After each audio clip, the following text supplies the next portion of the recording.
कि किसी भी स्टूडेंट को कोई भी प्रॉब्लम आ रही है तो उसके लिए लर्नर्स कम्युनिटी हमने अलग बनाई, जहाँ पे वो जाके कोर्सेज के बारे में सीख सकता है। अगर वो एफिलिएट कर रहा है तो उसके लिए हमने अलग कम्युनिटी बनाई, जहाँ पे उसको पूरा एक कॉल पे जितनी भी चाहे उतनी वो सपोर्ट हमसे ले सकता है। उसी हिसाब से हमने ट्रेनिंग सिस्टम डिज़ाइन किया, उसी हिसाब से हमने सारा का सारा मॉडल रखा।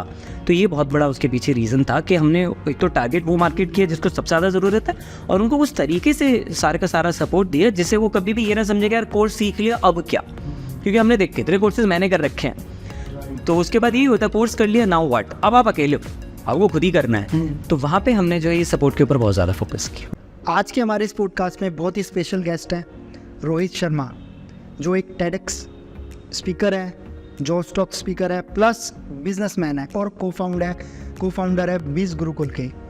इन्होंने अपने प्लेटफॉर्म के थ्रू 1 लाख से ज़्यादा स्टूडेंट को स्टडी, बेसिकली ऑनलाइन स्टडी उन्होंने दी है जैसा बायजूस और अपग्रेड या अपस्किल्स प्लेटफॉर्म देते हैं। और ये बहुत ही फास्टली वे में इन्होंने अपने इस बिज़नेस को ग्रो किया है, एक अच्छे लेवल पे लेके गए हैं एज अ को-फाउंडर, और बहुत अच्छे से समझते हैं किस तरीके से बिज़नेस के अंदर एक को-फाउंडर की ज़रूरत होती है, एक फाउंडर का नींव क्या है, को-फाउंडर की क्या नींव है, किस तरीके से एक बिज़नेस को ग्रो किया जाता है। और इनकी पूरी कंपनी बीज गुरुकुल बूटस्ट्रैप है, एक भी पैसा इन लोगों ने इन्वेस्ट नहीं लिया है, सब कुछ इन्होंने अपने पैसों से इस कंपनी को बिल्ड किया है। हम इस पॉडकास्ट के अंदर इनके पूरे टोटल एक्सपीरियंस, इनके कंपनी के एक्सपीरियंस, इनकी कंपनी क्या करती है, बीज गुरुकुल बेसिकली क्या करता है, उसके थ्रू इन्होंने कितना एक्सपीरियंस लिया है, और वो एक्सपीरियंस हम आपके साथ शेयर करेंगे ताकि आपका बिजनेस, आपका स्टार्टअप, आपकी फाउंडर जर्नी और को फाउंडर जर्नी अच्छे लेवल पे बिल्ड हो सके और आपको कुछ एक्सपीरियंस मिल सके। इनसे मैंने पर्सनली लेवल पे बहुत कुछ सीखा एज अ फाउंडर, क्योंकि मैं भी एक कंपनी ओन करता हूँ। सो होपफुली आपको भी बहुत कुछ सीखने को मिले इस पॉडकास्ट के थ्रू। तो आप इस पॉडकास्ट के अंदर बने रहिए और देखते रहिए हमारे पॉडकास्ट।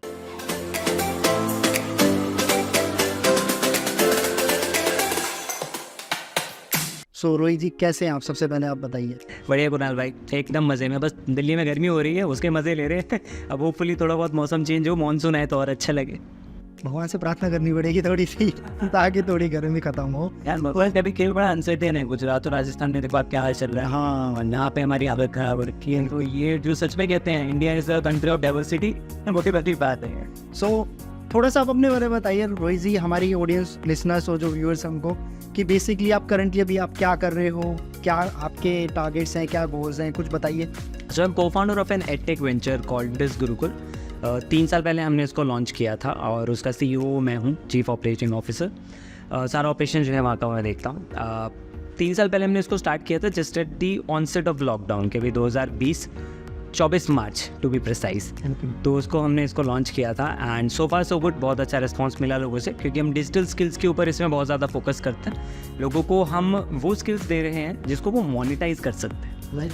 लाइक आप डिजिटल मार्केटिंग की बात करो, ठीक है, अब डिजिटल मार्केटिंग बहुत बड़ा स्पेस है। अगर आप उसका केवल एक एस्पेक्ट देखो, दैट इज़ वेबसाइट बिल्डिंग, है ना। तो नॉर्मल एक वर्डप्रेस पे वेबसाइट बना के भी एक इंसान आराम से एक वेबसाइट बनाने का 25 से 30 हज़ार रुपये कमा सकता है, ठीक है।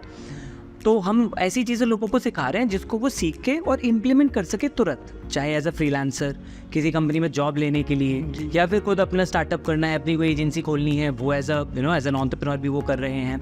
तो किस तरह के हम उनको सारी स्किल्स दे रहे हैं, content writing, copy writing, even podcasting भी हम सिखाते हैं, ठीक है। बुक राइटिंग है, अभी हमारी एक स्टूडेंट है, वो ऑथर बनी, और उसके बाद उसकी जो बुक है वो इंटरनेशनल बेस्ट सेलर बन गई एंड अभी उसने खुद को रिप्रेजेंट किया यूनाइटेड नेशंस में भी जाके। तो ऐसी भी अपॉर्चुनिटीज़ मिल रही हैं हमारे स्टूडेंट्स को। तो हम इंडिया का देखो जो यूथ है ना, उसको आज के टाइम पे ऑनलाइन की ताकत पता है, उसको ये पता है कि इंटरनेट में क्या क्या किया जा सकता है, लेकिन तरीके नहीं पता। वैसे ये पता है हाँ कि मैं यहाँ जाना चाहता हूँ, सो ये नहीं पता कैसे जाऊँ, किस तरीके से जाऊँ। तो हमने ये देखा 2020 के आसपास उस टाइम पे कि ये है कि लोगों को करना है, लोगों को तरीके नहीं पता, सही पाथ नहीं पता, सही गाइडेंस नहीं मिलती, और ईजी वे में, सबसे इम्पॉर्टेंट, अफोर्डेबल रेट पे कोई नहीं सिखाता। तो जितने अफोर्डेबल रेट पे हम लोगों को प्रोवाइड करते हैं चीज़ें, मतलब हमारे यहाँ पे आपको 25 कोर्सेज का बंडल मात्र 15,000 रुपये में भी मिल सकता है लाइफ टाइम एक्सेस के साथ। तो विच इज़ लाइक 500 रुपये भी नहीं पड़ता एक कोर्स का हमारे यहाँ पे किसी इंसान को। तो जब ऐसे लोगों को बेनिफिट दिखे, तो उन्होंने जब इसको पढ़ना स्टार्ट किया, ऐसे रिजल्ट्स मिले, तो लोगों ने यहाँ से बहुत अच्छी ग्रोथ हासिल की। तो इसलिए हम 3 साल में 2 लाख से ज़्यादा स्टूडेंट्स तक पहुँच पाए और जिनसे बहुत अच्छा रिस्पॉन्स हमें मिल रहा है। तो बेसिकली जो भी आप टीचर्स होते हैं उनको आप आउटसोर्सिंग करते होंगे, राइट? हाँ बिल्कुल, जैसे 2 कोर्सेज मेरे हैं। पर्सनालिटी डेवलपमेंट जो हमारा सबसे पहला कोर्स था, हमने 2 कोर्सेज से स्टार्ट किया था, मेरा एडवांस पर्सनालिटी, और जो हमारे को फाउंडर भी हैं और बिजनेस मेंटर भी हैं केशव सर, उनका था पब्लिक स्पीकिंग। तो is a communication coach, yes being a communication coach, now is a business coach as well. तो उनके 2 कोर्सेज से हमने स्टार्ट किया था। फिर आगे मैंने एक वीडियो सुपरस्टार के नाम से कोर्स लॉन्च किया, जिसमें लोगों को वीडियोस बनाना सिखाता हूँ मैं। कैमरा फेस करना, राइट? कैमरा फेस करना, वीडियोस एडिट कैसे करते हैं आप, कंटेंट कैसे आप रिसर्च कर सकते हैं, मोनेटाइज कैसे करना है, वो सारा उसमें कवर्ड रहता है, total video A to Z। फिर वो ऐसे करके फिर हमने और नए कोर्सेज ऐड किए। सर का एक और कोर्स है, तो 2 कोर्स मेरे हैं, 2 कोर्स सर के हैं। उसके अलावा बाकी हमने आउटसोर्स किए। तो कई अच्छे जो ट्रेनर्स हैं जिनकी जेन्युइनली बहुत अच्छे रिव्यूज़ हैं कोर्सेज़ के, कंटेंट अच्छा है, उनको बोलना अच्छा आता है, सिखाना अच्छा आता है, क्योंकि वो भी इंपॉर्टेंस रखता है, राइट?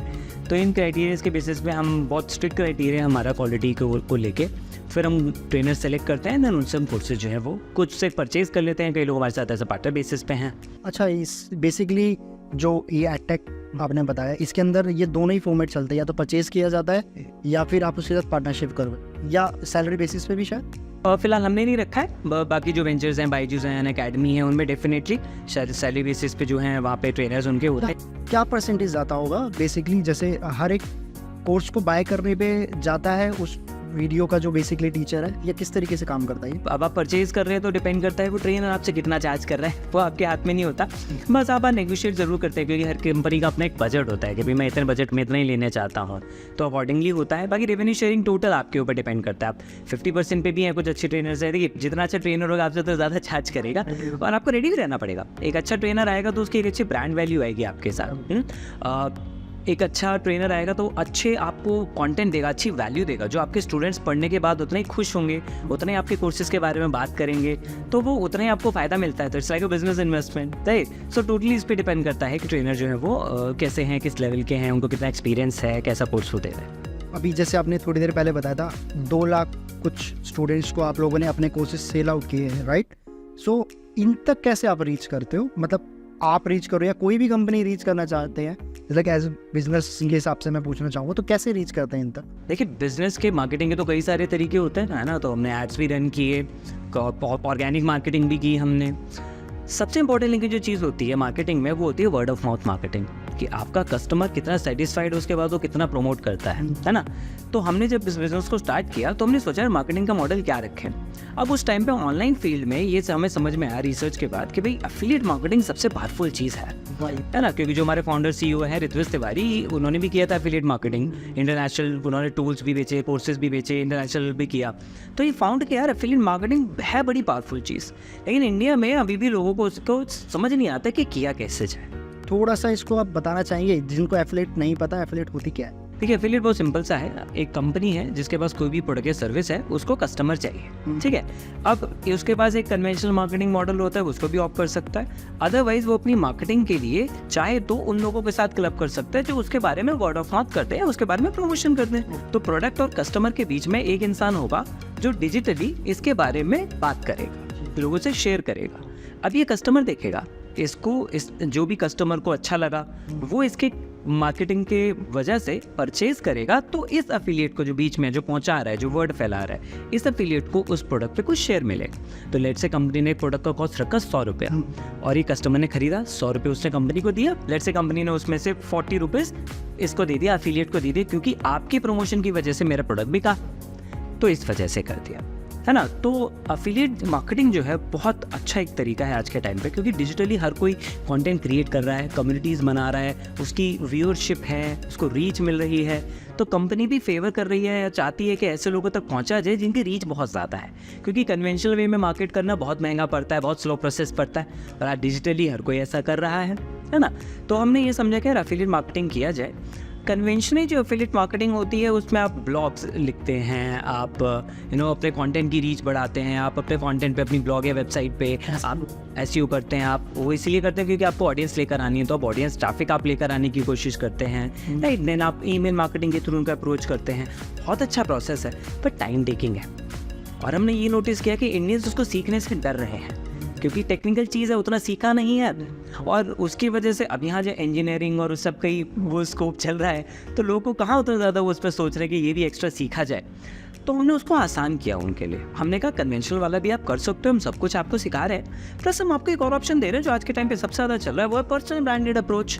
तो आप अपना पर्सनल ब्रांड क्रिएट करो, आपको ये नीश के ऊपर लोगों को सिखाओ चीज़ें, आपकी वहाँ से व्यूअरशिप बढ़ेगी, वो आपके लिए आसान रहेगा, एंड देन उसके थ्रू आप प्रोडक्ट्स को प्रमोट कर सकते हो। तो हमने हमारे कस्टमर्स को ऑप्शन दे दिया कि आप चाहें, आपको अगर प्रोडक्ट अच्छा लगा, आप चाहते हैं कॉल लुक सीखे, आप चाहें तो हमारे साथ अफिलिएट बन के इसको प्रमोट कर दें, उससे आपको भी उस पर हम आपको कमीशन देंगे।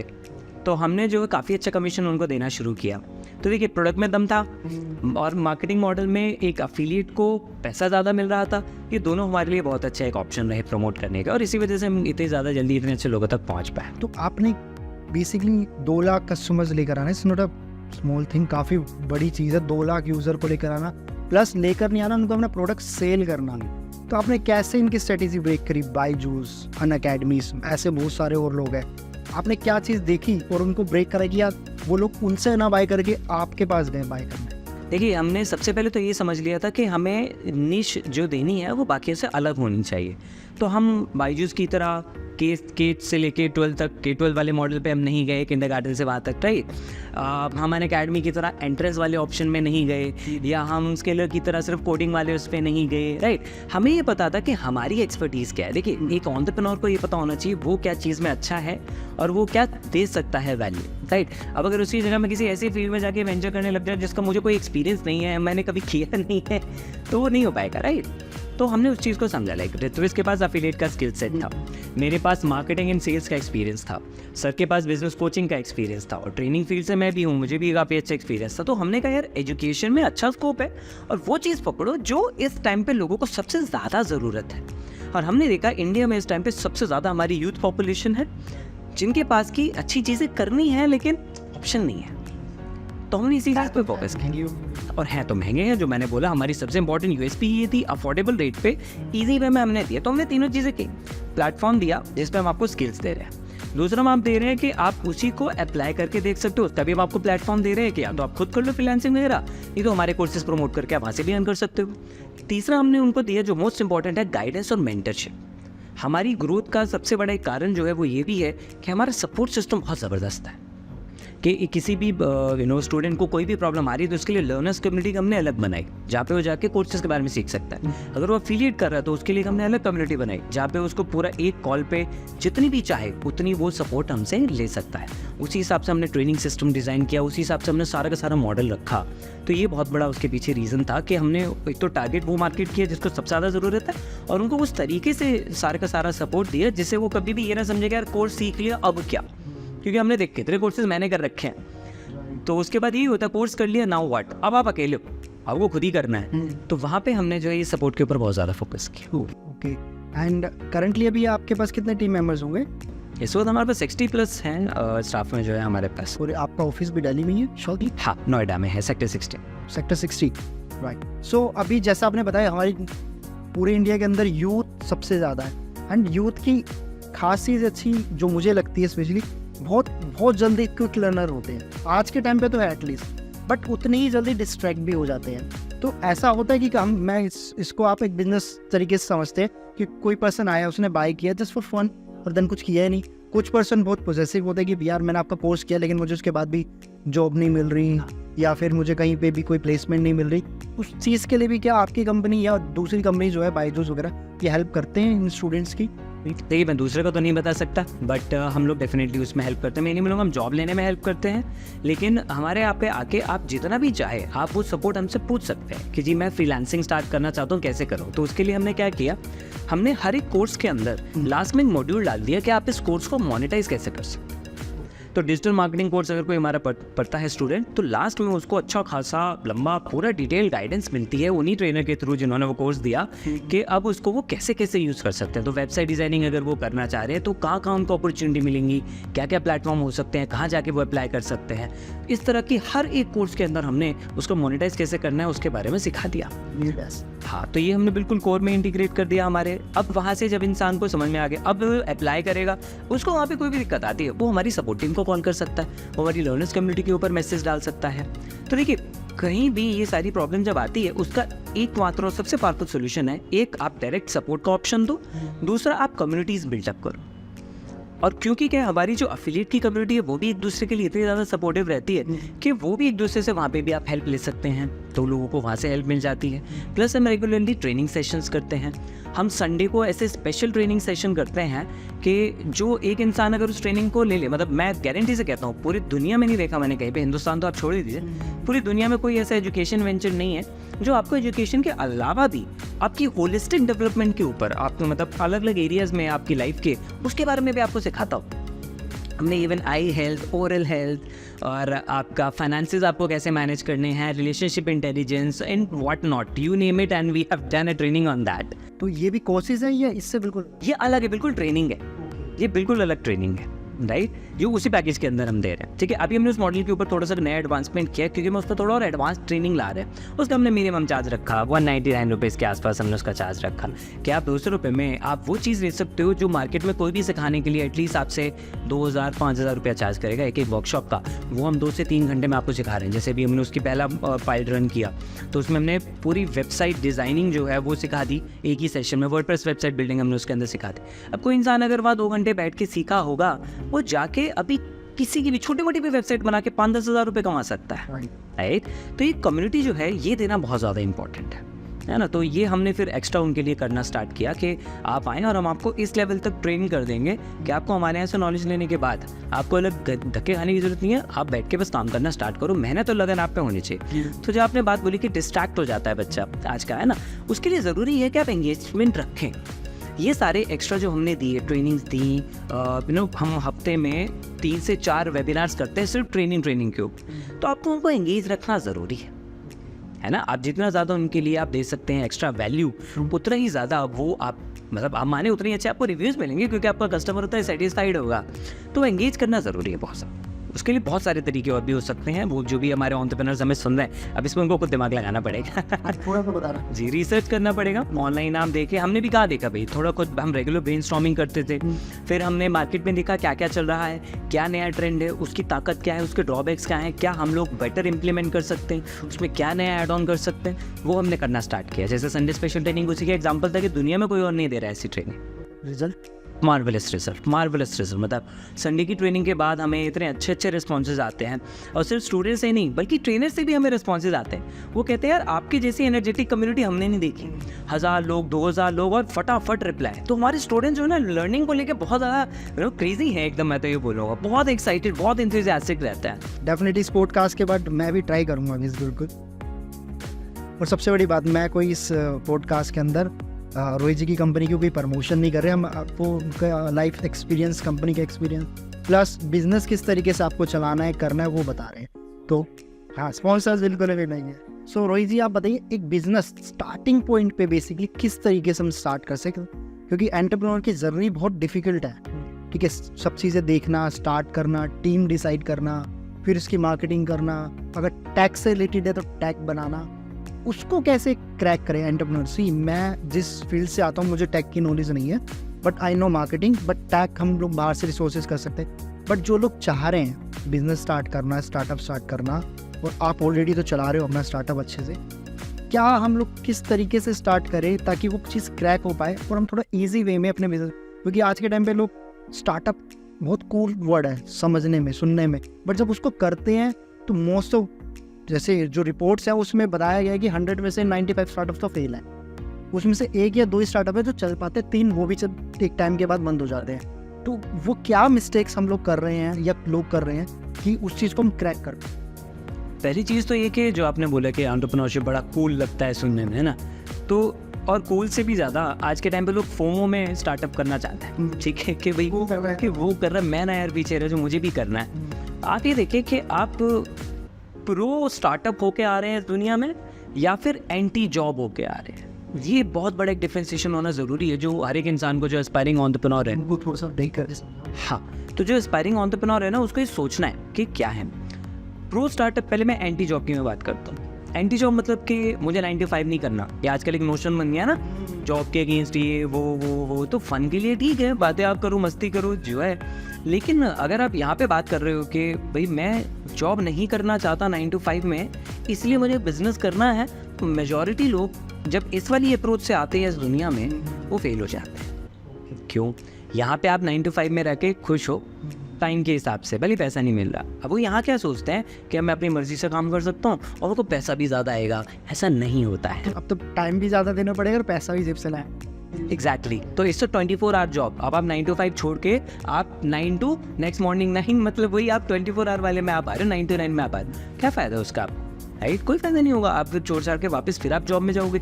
अब जब आप जॉब में जाओगे तो आप इतना फ्रस्ट्रेटेड होके जाओगे कि एक तो ये वाला रिग्रेट, फाइनेंशियल लॉस भी आपको मिलेगा, इमोशनल बर्डन, एंड देन आप फिर अब जब दोबारा जॉब में जाओगे फिर आप परेशान रहोगे। क्या फ़ायदा है?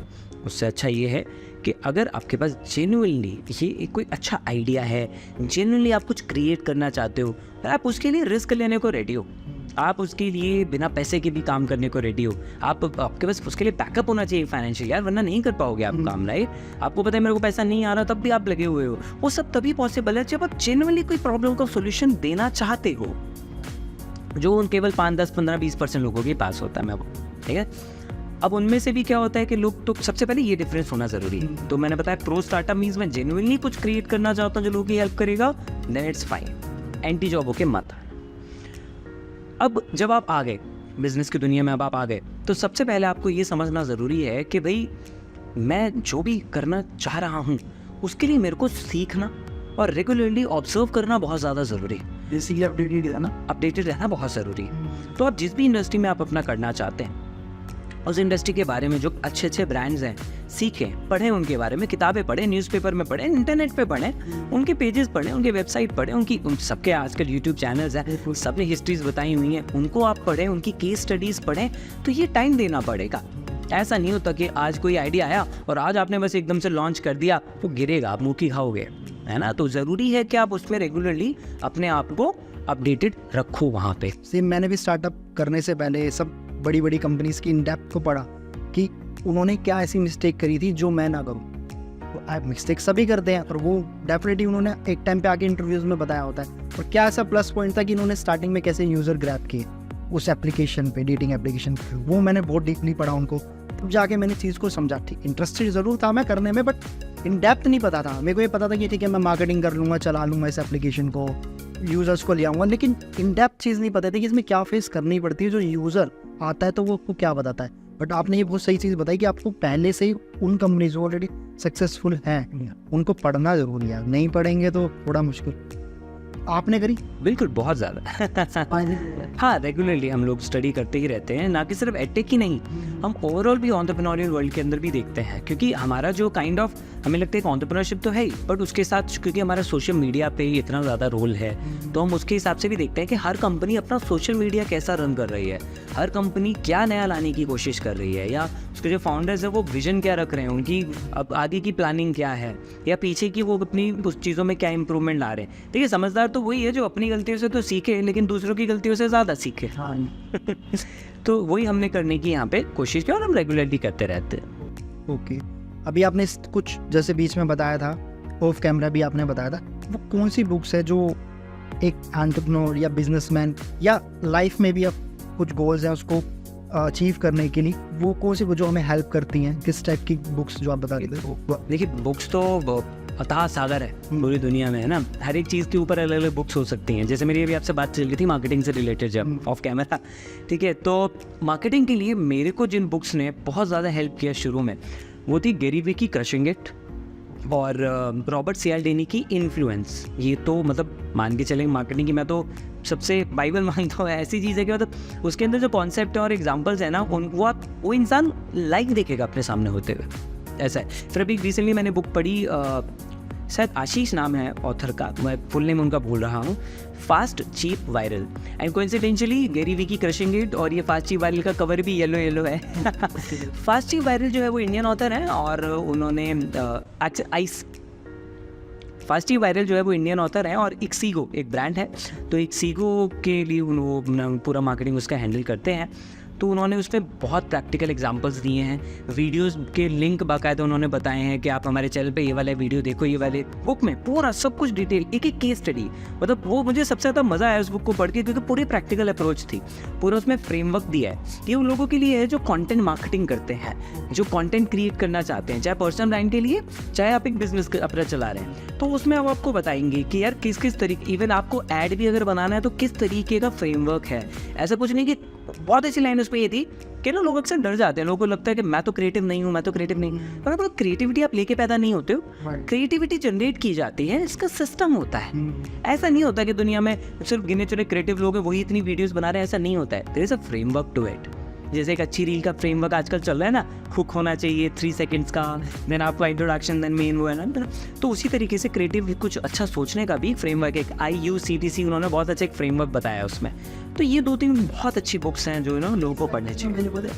इंग्लिश में अवेलेबल है, हाँ, बहुत बहुत बहुत बेसिक इंग्लिश है, सिंपल है, क्योंकि इंडियन आदमी है, सिंपल इंग्लिश लिखी है, उन्होंने कोई ऐसा वो भी नहीं किया हुआ।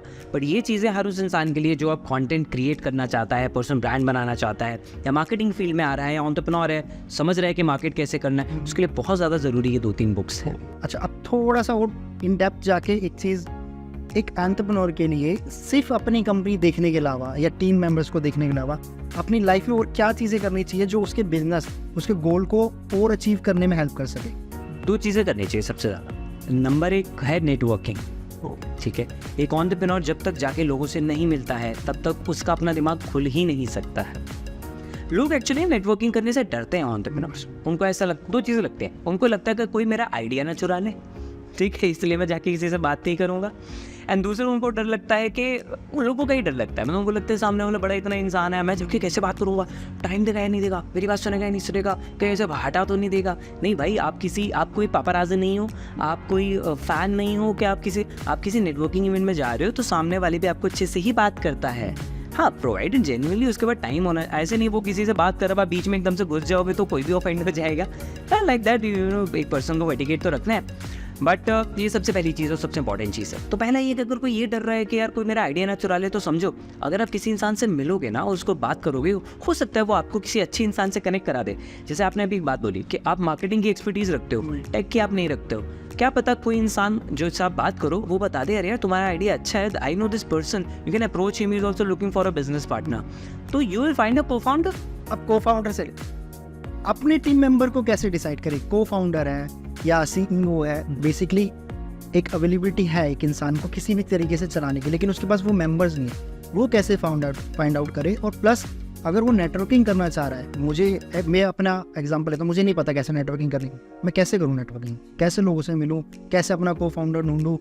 मेरे पास जो मेरा थोड़ा वीक पॉइंट है दैट इज़ टेक, वो कैसे मैं ढूंढूँ ताकि मेरे पास मेरी कंपनी में आए और अप्रोच कर सकूँ और मेरी कंपनी के साथ टाइप कर सके? सेम मेरे हिसाब से शायद दूसरे जो एंटरप्रेन्योर्स जो बिजनेस जो चला रहे हैं उनका भी ये क्वेश्चन बिल्कुल होगा। होता है शुरू में 2 ही क्वेश्चन तो होते हैं, एक टीम कैसे बनाए, दूसरा फंडिंग कैसे लाएं। फंडिंग का तो बहुत ही अच्छा है। तो पहले क्वेश्चन का आंसर करता हूँ, नेटवर्किंग वाला जो मैं बता रहा था आपको। तो यू शुड अप्रोच पीपल, आप जाओ लोगों से बात करो एंड अपने बिजनेस का एक इंट्रोडक्शन बनाओ, खुद का एक इंट्रोडक्शन बनाओ, मतलब कि आपको पता होना चाहिए कि अपने बारे में 2 लाइन में कैसे बताना है कि आप कौन हो, कहाँ से हो, आपका एजुकेशन बैकग्राउंड क्या है, या कुछ भी आपका अगर एक्सपीरियंस तो क्या है। एंड दूसरा आपका बिजनेस का इंट्रोडक्शन बताओ, ठीक है। अगर आप अपने बिजनेस को 10 से 15 सेकंड में नहीं समझा पा रहे कि आप क्या करते हो तो कुछ नहीं हो पाएगा। जैसे हमने सिंपल, मुझे अपना बिजनेस बताओ तो मैं सीधा किसी को बोलता हूँ, हम डिजिटल फील्ड में लोगों को ऐसी स्किल्स देते हैं जिसको वो मोनेटाइज कर सकते हैं। तो उनको लगता है अच्छा भाई कैसे ऐसी क्या स्किल्स देते हैं, उसको मोनेटाइज कर लेते हैं। फिर अब आप इंटरेस्ट बनाना सामने वाले का, अब हम उसको बता सकते हैं कि मैं ये कोर्सेज देता हूँ, उसमें हम इस तरीके से सिस्टम देते हैं, तो वो इंटरेस्ट बनाएगा, राइट। तो आपको एक अपना इंट्रोडक्शन जो है वो रेडी करना होता है। फिर आप किसी भी इंसान से आप बात करते हैं तो आप उनके बारे में, लेट्स से आपने जब उनसे बिजनेस के बारे में पूछा तो पहले आप क्यूरियस हैं उनके बारे में जानने के लिए। अगर आप सीधा जाते अपने बारे में बोलना शुरू कर देंगे, सामने वाले सोचेगा तो मैं क्या करूँ भाई। हर एक इंसान के जो दिमाग है वो एक, उसके अंदर एक FM चल रहा है, जैसे 93.5 FM होता है, ऐसी WIIFM होता है, मतलब what's in it for me. ये मैंने होल्टनबर्ग से सीखा था, आज से मतलब पता नहीं 2018 के अंदर। Exactly meaning what's in it for me, इसमें मेरे लिए क्या है, तो हर इंसान फ़ायदे के लिए चाहता है, सीधी सी बात है। मैं आपके पॉडकास्ट में आया हूँ, मुझे मेरे को क्या फ़ायदा दिख रहा है मेरा कि यार मैं जो नॉलेज रखता हूँ वो ज़्यादा से ज़्यादा लोगों तक पहुँच सकती है। देखिए फ़ायदा हमेशा मॉनिटरी नहीं होता है, नो फ़ायदा। अभी मैं कोच भूपेंद्र सिंह राठौर हैं, नो अपने टॉप मोस्ट कोच हैं इंडिया के हमारे, उन्होंने जब मेरे को बुलाया तो वहाँ पे भी मैंने यही वाली बात वहाँ पे बोली कि कुछ चीज़ें जो है मतलब उन्होंने ये पूछा कि रोहित क्या मिलता है दूसरों को अच्छा वो करने से, क्या अच्छी नॉलेज देने से, ट्रेनिंग देने से दूसरे का फ़ायदा होता है, क्या मिलता है।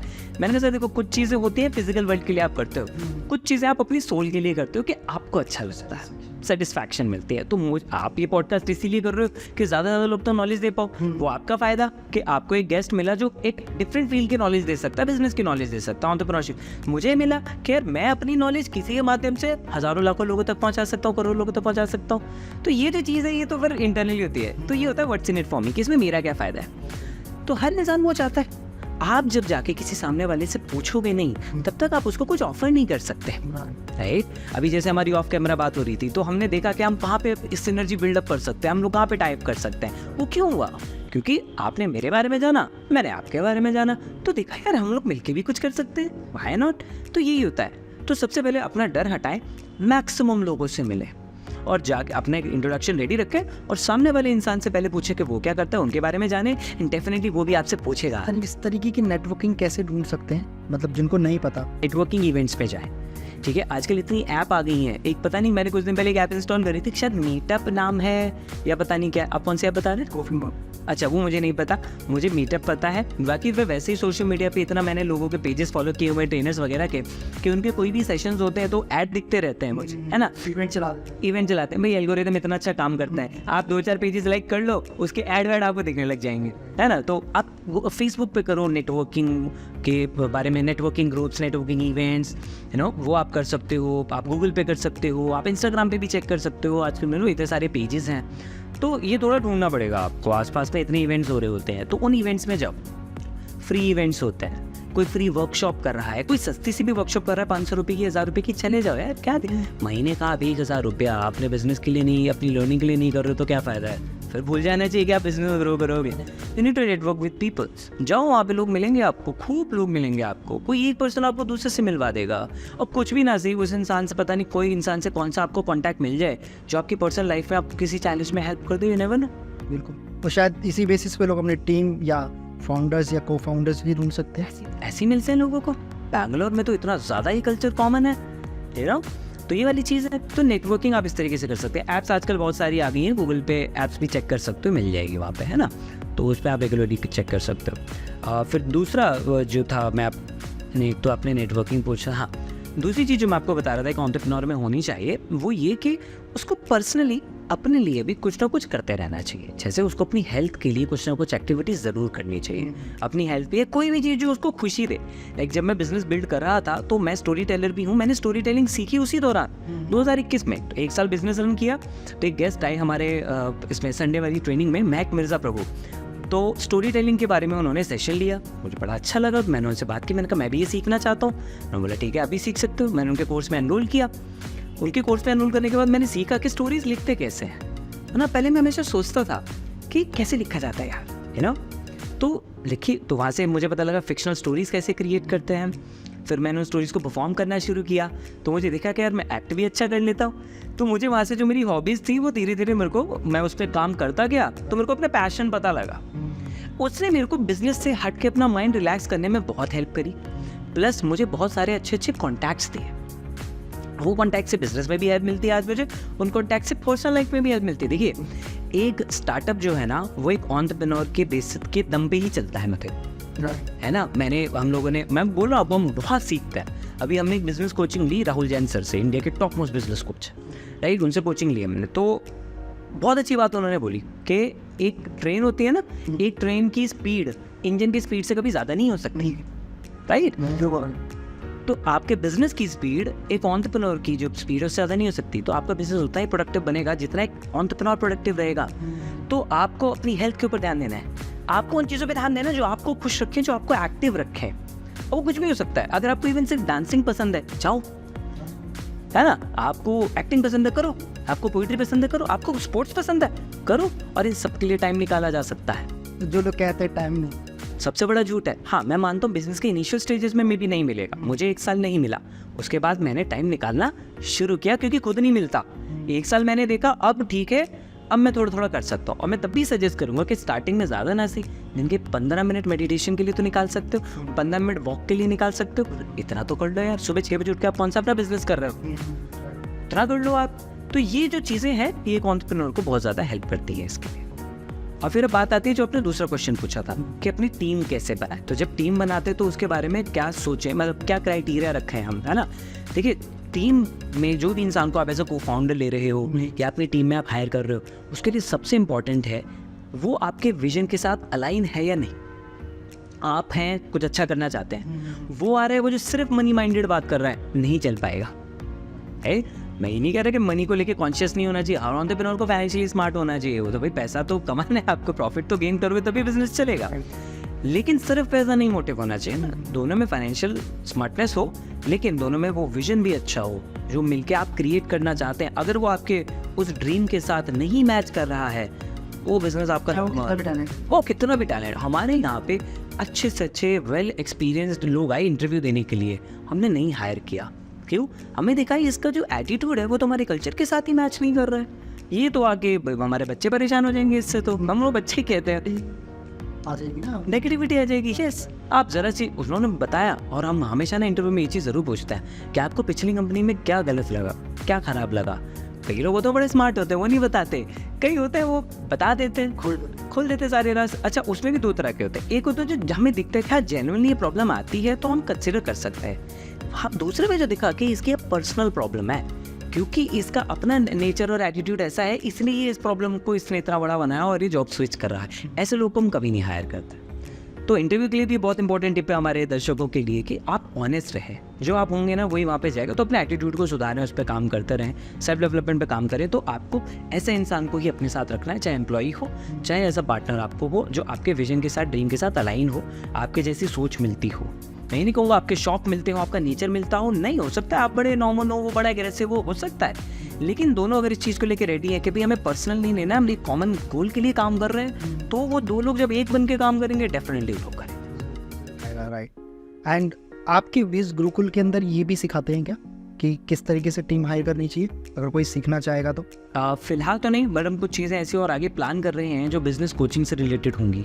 कई चीज़ें ऐसे वो कर रहे हैं, तो जब होगा तो डेफिनेटली आपके थ्रू मैं बताऊंगा लोगों को। हाँ, डेफिनेट। और ये तो चीज़ें मतलब मैं इतनी सारी अपने पॉडकास्ट में बता चुका हूँ मैं, और बाकी लोगों को भी जब इन्वाइट किया जाता है पार्टनर्स को, तो ये चीज़ तो वहीं पर बहुत डिटेल में बताई गई है। बाकी इसके ऊपर हम और भी चीज़ें कर सकते हैं। Otherwise how to start a startup का एक कोर्स है, तो उसके अंदर भी आपको इसके बारे में अच्छी नॉलेज मिल जाएगी। How to start a startup आप जाएं, हमारे अपस्किलिंग सेक्शन के अंदर कोर्स डला हुआ है, बहुत ही सस्ता सा नॉर्मल सी प्राइस का कोर्स है, और आप लोगों को ज़रूर सीखना चाहिए अगर आप एक एंटरप्रेन्योर बनना चाहते हैं। एंड फंडिंग से रिलेटेड आप क्या बोलना चाहोगे? क्या एक स्टार्टअप को इनिशियल स्टेज पे फंड रेज करना चाहिए? क्योंकि फंडिंग भी आज के टाइम पे उतना ही कूल वर्ड है जितना स्टार्टअप है, और मेरे हिसाब से शायद लोग स्टार्टअप इस बेसिस पे करते हैं कि उन्हें फंडिंग रेज हो जाए। और जो मुझको इसका ड्रॉबैक जो मुझे लगता है, शायद मैं गलत भी हो सकता हूँ, बट जितना मैंने देखा है, ऐसे ऐसे स्टार्टअप को फंडिंग मिल चुकी है जिनको कोई नीड भी नहीं थी, प्लस इतनी फंडिंग उन लोगों ने उठा ली, और उनका कोई नेचर ऑफ बिजनेस उतना अच्छा, ना कुछ वो सॉल्व कर रहे, ना कोई चीज़ वो प्रोडक्टिविटी दे रहे, तो फंड मार्केट से हो गया कम। अब जो एक्चुअल में कुछ करना चाह रहे हैं उनको कुछ मिल नहीं रहा। तो फंडिंग से रिलेटेड क्या आप कुछ बताना चाहोगे आप? देखिए, सबका अपना अपना ये तो मानना होता है। मैं ना, मेरा बहुत सिंपल सा, हम तीनों का ही, इनफैक्ट हम तीनों को फाउंडर्स का बहुत क्लियर कट था कि हम इसको बूटस्ट्रैप्ड ही रखेंगे। ठीक है, क्यों? क्योंकि हम अपनी आज़ादी के साथ काम करना चाहते हैं। तो देखिए, कोई भी इन्वेस्टर आएगा तो वो आपके साथ इन्वॉल्व तो होगा ही होगा, है ना। और उस वजह से बहुत हद तक मैंने देखा है कि वो इंटरफेरेंस की वजह से अक्सर जो होते हैं ना, जो एंटरप्रेन्योर्स होते हैं वो परेशान हो जाते हैं। या तो वो अपने कोर्स से भटक जाते हैं, या तो फिर वो परेशान हो जाते हैं, बिजनेस ही उनका फिर उतना अच्छा ग्रो नहीं कर पाता। मैं ही नहीं कह रहा कि मैं सही हूँ 100%, मैं तो अपना एक्सपीरियंस आपको बता रहा हूँ। तो हमने ये सोचा कि नहीं यार, हम इसको बूटस्ट्रैप रखेंगे ताकि अपने हिसाब से, अपने पेस पे हम इसको चला सकें, क्योंकि हमें वो इम्पैक्ट क्रिएट करना था। हम सिर्फ प्रॉफिट के पीछे तो नहीं भाग रहे थे, है ना। तो अब रही बात कि इन्वेस्टर्स कहाँ से मिलते हैं, तो वही नेटवर्किंग इवेंट्स में ही आपको मिलते हैं। अब जैसे आपने एक बात बताई कि किसी को जल्दी मिल गया, बहुत अर्ली स्टेज पे मिल गया, या कोई किसी का मॉडल इतना अच्छा भी नहीं था, तो ये नेटवर्किंग की बात होती है। किसी का मे बी बैकग्राउंड एजुकेशन का अच्छा हो, किसी का मे बी नेटवर्क इतना अच्छा हो, उसके कॉन्टैक्ट से उसको मिल जाए। खैर ये बातें हटाते हैं, अगर हम बात करें कि एज एन एंटरप्रेन्योर हम ग्रो कर रहे हैं, पहला इनिशियल सीड फंड जो स्टार्टिंग वाला फंड होता है वो आपको खुद ही जनरेट करना होगा। अब आप चाहे घर वालों से हेल्प लें, चाहे पर्सनल लोन उठाएं, चाहे आप मतलब मैं एडवाइस नहीं करता ऐसे कुछ पर्सनल लोन वगैरह उठाना, फैमिली से लें, रिलेटिव से लें, दोस्तों से लें, या खुद की सेविंग हो वो आप करें। ऐसा कोई बैंक लोन वगैरह पे मत चले जाना, क्योंकि वो फिर आपको दिक्कत दे सकता है। ये मैं इसलिए कह रहा हूँ स्टार्टिंग में, क्योंकि स्टार्टिंग में आप बहुत सारी गलतियाँ करते हो। स्टार्टिट में आपको पता नहीं है कि मेरा बिजनेस मुझे क्या रिजल्ट देगा, स्टार्टिंग में आपको पता नहीं है कितना पैसा कहाँ कहाँ लगेगा, आपको मैनेज नहीं करना आता, ये सारी चीज़ें होती हैं। तो इट्स बेटर आप एक सेफ सोर्स से लो, ताकि एटलीस्ट उनको लौटाने का इतना जल्दी वाला सरदर्द आपको ना हो।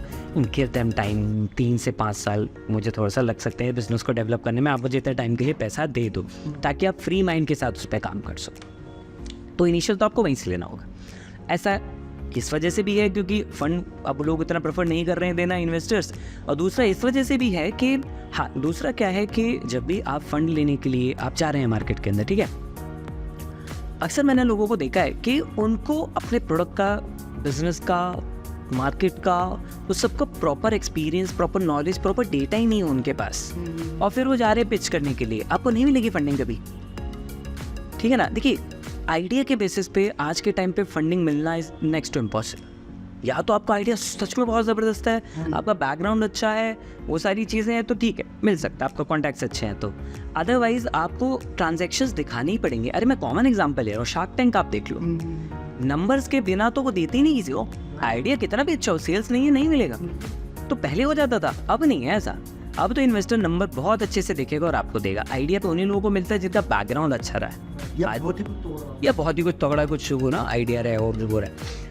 तो ये है, तो फंडिंग के लिए तो फिर आपको आपके ऊपर काम करना पड़ेगा। 1 साल, 1.5 साल, 2 साल आप अच्छे ट्रांजैक्शंस दिखाओ, फिर आप जाओ इन्वेस्टर के पास, आप उनको नंबर्स दिखाओ, तो डेफिनेटली वो आपको फेवर करेंगे। पर ज़रूरी नहीं है कि पहले बंदा करे, 5वां करेगा, 10वां करेगा, हो सकता है 100वां करे, बट आपको पिच करते रहना पड़ेगा।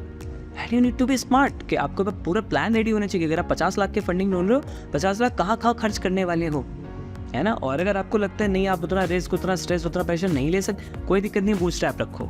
स्लो ग्रोथ होगी लेकिन आप अपने उससे रहोगे। हाँ, तो वो वाली चीज़ है। एक चीज़ मैंने सुनी थी, मुझे नाम तो याद नहीं आ रहा उनका, बट उन्होंने बोला कि इस पूरी दुनिया में सबसे पहले कोई भी आइडिया फ्रेश नहीं है, वो ऑलरेडी होता है मार्केट के अंदर। प्लस कभी भी न्यू आइडिया पे काम करना ही नहीं चाहिए, हमेशा वो आइडिया लो जो ऑलरेडी मार्केट में चल रहा है। तो आपके पास एक मार्केट होती है, उसको ग्रैब करने की, उससे ज़्यादा न्यू आइडिया लेकर आओगे, आपके पास मार्केट का है। मैं थोड़ा सा इससे डिफर करूँगा, इसमें मैंने भी आगे से किसी वीडियो में सुना है, इनको मुझे भी नाम नहीं याद आ रहा है एक्चुअली, पर ये मेरी वाली बात मैंने सुनी है। टोटली डिपेंड करता है आपके स्किल के ऊपर, आपकी एक्सपर्टीज़ के ऊपर। मे बी आप कुछ, हाँ ये बात बिल्कुल ठीक है कि हर किसी चीज़ का एक नया वर्जन ही आ रहा है, ऐसा भी है, राइट। लेकिन फिर भी नई नई, जैसे साइंस की नई नई चीज़ें आ रही हैं, टेक्नोलॉजी में नई नई चीज़ें आ रही हैं, वो चीज़ें जब बेटर बन रही हैं और आपकी उस पर एक्सपर्टीज़ और आप कुछ नया ला सकते हो, वो लाओ, नो प्रॉब्लम, है ना। लेकिन ऐसे प्रॉब्लम ऐसे लोग बहुत कम है। तो ये वाली बात बिल्कुल सही है कि भाई ऑलरेडी जिन चीज़ों पे काम चल रहा है, जिसका मार्केट है, आप जाओ, वो एक सेफ ऑप्शन है। लेकिन अगर आपके पास जेन्युइनली कुछ नई चीज़ है जिससे आप एक नया मार्केट बना सकते हो, गो फॉर इट, फिर आप खुद को रोको मत। सो रोहित जी, जैसा हम अभी बात कर रहे थे एंटरप्रेन्योर की जर्नी पे किस किस चीज़ों पे से ध्यान रखना चाहिए। अब पर्सनली मैं चाहे बिजनेस कर रहा हूँ नहीं कर रहा हूँ, आप अपने टास्क कैसे अलाइन कर सकते हो, कैसे अपने गोल को अचीव कर सकते हो। नॉट कि सिर्फ सोच लिया और ठीक है करते रहेंगे, तो डेली बेसिस पे कैसे हम लोग लेकर आए, क्योंकि हमारे लिए टाइम मैनेजमेंट करना बहुत मुश्किल है, जो मुझे भी पर्सनली लगता है, शायद आप भी फेस करते होंगे मे बी, और लोग भी करते होंगे। टाइम कैसे अपना मैनेज करें ताकि वो प्रोडक्टिविटी भी निकल पाए, प्लस हमारे लिए भी टाइम निकल पाए जो हमारी पर्सनल लाइफ है, और साथ साथ अगर आपको लगता है कि आप कुछ एक्स्ट्रा भी कर सकते हो, तो वो ये जस्ट नॉर्मली किस तरीके से हम लोग कर सकते हैं मैनेज। सबसे पहले तो आपको प्रायोरिटाइज करना पड़ेगा कि आप करना क्या क्या काम चाहते हो, क्योंकि सारी चीज़ों को आप एक लेवल पे रखोगे, मैं ये भी कर लूँ, ये भी कर लूँ, ये भी कर लूँ, एक साथ नहीं हो पाएगा, राइट। तो आपको समझना पड़ेगा कि कौन सी चीज़ मेरे लिए क्या इम्पैक्ट क्रिएट करेगी, क्या मेरे को रिजल्ट देगी, उसके अकॉर्डिंगली आप देखो कि आपको अपना टाइम कहाँ फिर कैसे डिवाइड करना है, ठीक है। तो जो भी आप अपना गोल बनाते हैं, लेट्स से एक आपने एनुअल गोल बनाया, वो होना भी चाहिए सबके पास, राइट। बीइंग एन एंटरप्रेन्योर तो डेफिनेटली बहुत ज़रूरी है। कि आपके पास अगले 4-5 साल का विजन पूरा रेडी हो, 10 साल तक का आपको रेडी हो। तो लेट्स से कि आपने 5 साल का अपना कोई गोल बनाया, उसको आपने फिर ईयरली में डिवाइड किया, 1 साल का अब आपके पास है। उस 1 साल को सबसे पहले आपने क्या करना है, उस 1 साल को 4 हिस्सों में डिवाइड करना है, 12-12 हफ्ते के।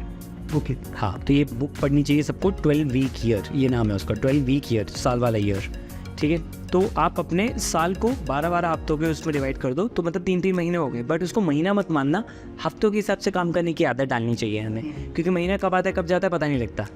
वीक के ऊपर काम करें, तो आप अपने उन गोल्स को डिवाइड कर लें इस तरह से, क्वार्टरली एक तरह से 12 वीक्स में। एंड देन जो भी आपका वीकली गोल है, आपको अब केवल उस पर फोकस रखना है, और उस वीक में अब डेली का आपका जो बन रहा है टास्क, वो आपने कर लेना है। एक्चुअली हम गलती यही करते हैं कि हम सीधा बड़े गोल के हिसाब से बात करते हैं, जब 1 साल के बाद यहाँ पहुँचना है। अगर आपको ये नहीं पता कि 1 साल के बाद पहुँचने के लिए आज आपको क्या करना है, आप कभी ना वो 1 साल वाला गोल नहीं अचीव आप कर पाओगे। ये सबसे बड़ी गलती जो है वो लोग करते हैं। इसके लिए एक और बुक मैं ज़रूर रिकमेंड करूँगा, प्रोडक्टिविटी पे। अभी मेरे इंस्टाग्राम पे भी अभी 2 या 3 दिन पहले ही मैंने एक पोस्ट ही ये डाला है, कुछ आई गेस 12 बुक्स उस पर मैंने शेयर करी हैं प्रोडक्टिविटी के ही ऊपर, जो आपके इस क्वेश्चन का बहुत बेहतरीन आंसर देंगी। सो मेरी पर्सनल फेवरेट बुक भी है द वन थिंग। उसी के अंदर ये बहुत अच्छी लाइन बताइए कि आप ये सोचो कि आज मैं क्या करूँ, आज कौन सा एक काम करूँ, क्योंकि आप एक टाइम पे एक ही काम पे फोकस कर सकते हैं। आज मैं कौन सा एक काम करूँ जो मुझे 1 साल के बाद ये रिजल्ट देने में हेल्प करे।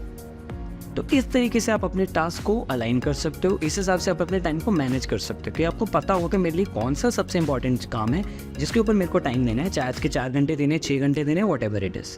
तो जब आप उसको वीकली डिवाइड कर दिया, अब आपको पता है डेली में आज क्या करना है, फिर आपको ये भी पता है इसका इम्पैक्ट क्या होगा, तो आपको मन भी करेगा उस काम को करने का, फिर आपका फोकस भी रहेगा। एंड देन फिर आपको लगेगा जेन्युइनली यार अगर मैं इस काम को करता हूँ तो आगे चल के मेरे को ये वाला रिजल्ट देगा, तो मोटिवेशन अंदर से बना रहता है। इस तरीके से आप अपने टाइम को जो मैनेज कर सकते हैं।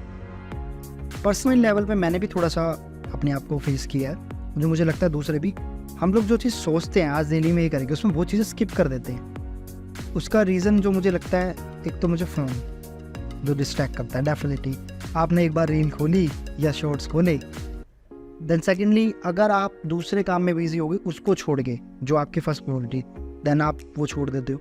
इसको कैसे कम करें कि हमारा मेनली फोकस जो है वो अपने काम पे रहे, देन उसके बाद डेफिनेटली रील्स भी चलाएं शॉर्ट, पर मेन फोकस कैसे, फोकस रखना बहुत मुश्किल हो गया है, वो कैसे फोकस करें। देखिए, क्योंकि फोकस रखना मुश्किल हो गया है, इसलिए हमें वो टूल्स चाहिए जो हमारे फोकस को वापस लेकर आए। उसके लिए सबसे सस्ता होता है प्रिंट आउट। जो भी आपका गोल है, आप जहाँ आपका वर्किंग एरिया है, वहाँ पे आपके आसपास चारों तरफ आप प्रिंट आउट्स लगा दो अपने गोल्स के, जो भी आप अचीव करना चाह रहे हो, जो भी आपके गोल्स हैं। क्या होगा, जब आप रील देख रहे होंगे आपको सामने दिखेगा एकदम से, हटाओ, आपको अपने आप आपका मन करेगा हटाने का। या अगर आप पर्पसफुली अगर बैठे हो वहाँ पे कि यार 15 मिनट का ब्रेक है, चलाओ रील, कोई बात नहीं है, लेकिन 15 के बाद 16वां मिनट होते ही वो आपको पोक करेगा। तो आपको रिकॉल कराना अपने माइंड को ज़रूरी है कि मेरा काम क्या है, तो आप उससे हट के वापस। दूसरा इसमें काम आता है टाइमर। ठीक है, आप जो भी चीज़ कर रहे हो, लेट्स से आपने आधा घंटे का ब्रेक लिया, टाइमर।